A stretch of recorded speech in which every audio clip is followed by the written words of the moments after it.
Sachas Nazir Daf Nun continues the Gemara's analysis of the Mishnah, which discusses the many forms of tumas meis that affect a Nazir. The Gemara will continue analyzing the Mishnah line by line and will sidestep into some other sugis of tumah not directly related to Nazir. So we are going to begin from the two dots about a quarter of the way through the first Amud, and the Gemara is discussing the object in the Mishnah called concise netzel. The Gemara wants to know, what is netzel?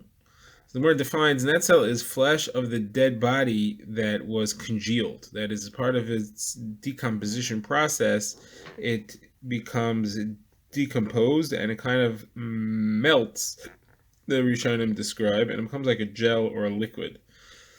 So the Gemara says there's actually a second form, and that's if the flesh of the body was cooked on a flame and it boiled to the extent that it became congealed in that way as well. That could happen also. So it's this liquid congealed remnant of a body or of flesh of the dead that either formed that way naturally or through heat.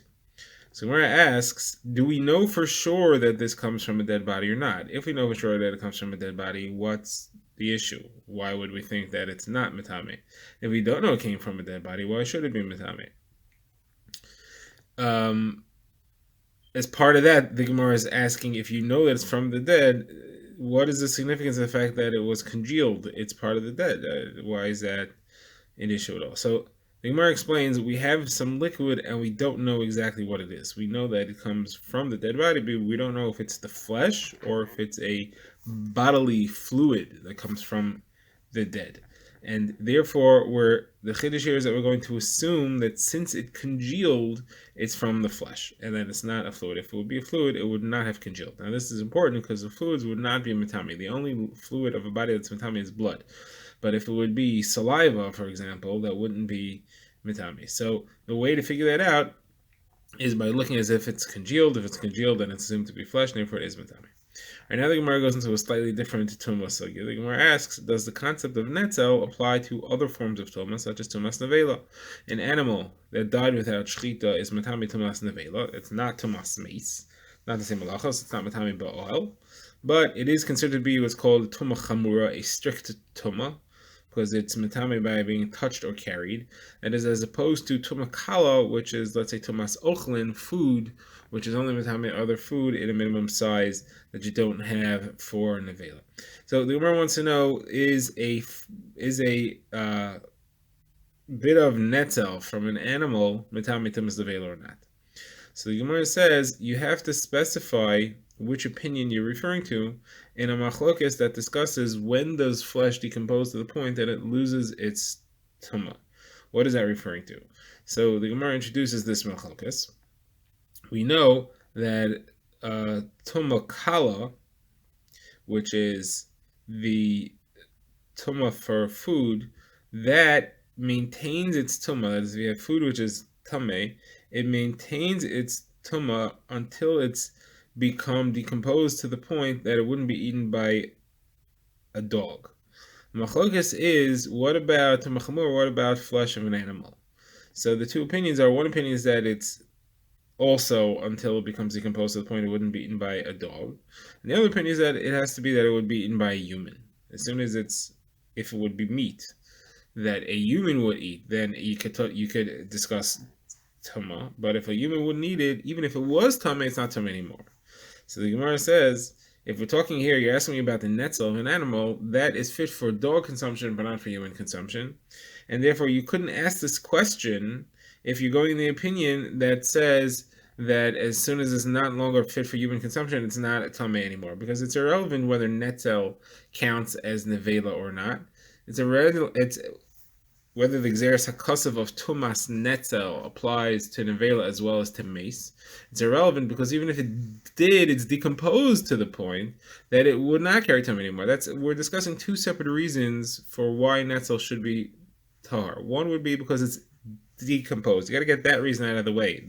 Our question is, even if it's not tar because of decomposition, is there tumah at all because it's netzel in this type of tumah, which is the tumah of an animal? So on that's our question. the opinion that holds that as long as it's still fit for the eating of a dog, which it is, it still could be tamei. Is there tamei and tamas netzel? So the Gemara begins by bringing a proof. So the Gemara first brings a brayso that says that if it was cooked in a fire, um, then it is tamei. It still retains its tuma. But if it became decomposed in the sun, then it becomes tahar. And the understanding over here is that when it's spoiled in the sun, before it gets to the point that it congeals, it becomes rotten and smelly, the animal fat. So here, this brayso is specifically referring to a bird, to a nevelas of tahar. The Gemara's assumption is that if it's spoiled in the sun, it's still fitting to be eaten by a dog. And you see here, the brayso is still saying that now it's netzel, and therefore it's ruined. And therefore that seems to imply that an nevela does not have tumas netzel.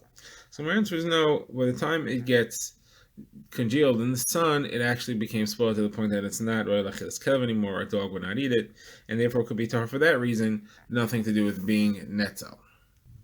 Gemara now moves to another shayla based on the brayso the Gemara will bring. Brayso discusses what happens if you pour tahar liquids into tamei liquids or onto tamei foods. So the liquid that's hitting the tamei food is certainly becoming tamei as it hits it. The question is, does the tuma travel upstream to the remainder of the liquid that's on the top? So we have a brayso that has a Tanakama and a Beis Shammai. So the Tanakama says that the tuma travels upstream for honey and wafers that are roasted in the honey. Beis Shammai says it travels upstream because of the thickness, so it'll travel because of it'll travel through porridge, whether it's made from sliced beans or barley. So the reason Beis Shammai explains is because when you pour, a bit of it slides backwards into the kli, and therefore it brings the tumah with it. So the Gemara wants to analyze our Rabbanan's opinion. Beis Shammai, we understand. Beis Shammai says what makes the tumah travel upstream is if you have something that's thick and it slides in reverse. The question is, according to the Tanakama, which are Chachamim, they brought honey. Is it because there's a stickiness to the honey, or is it because the honey is thick? And specifically, they had mentioned a specific type of honey which is very thick. If it's because of thick, then they would also say that if you're pouring food, if you're pouring some kind of thick soup or melted fats into something that's tamei, it would travel upstream as well.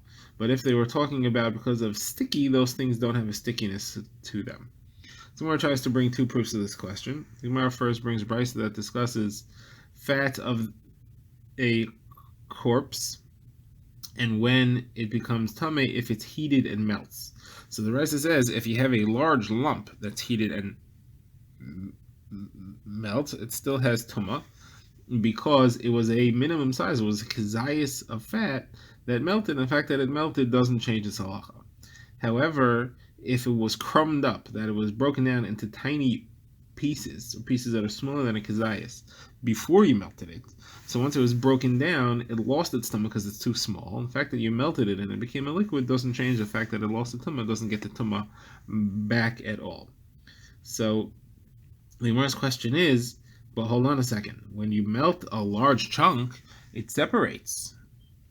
It becomes a liquid, and each piece is flowing from one to the next, not perfectly level.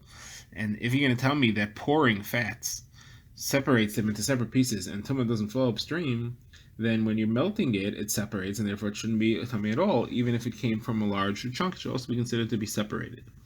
Obviously, then, fat that's melted is still considered to be together, and the tumah could travel upstream, and that's why it's all considered one unit.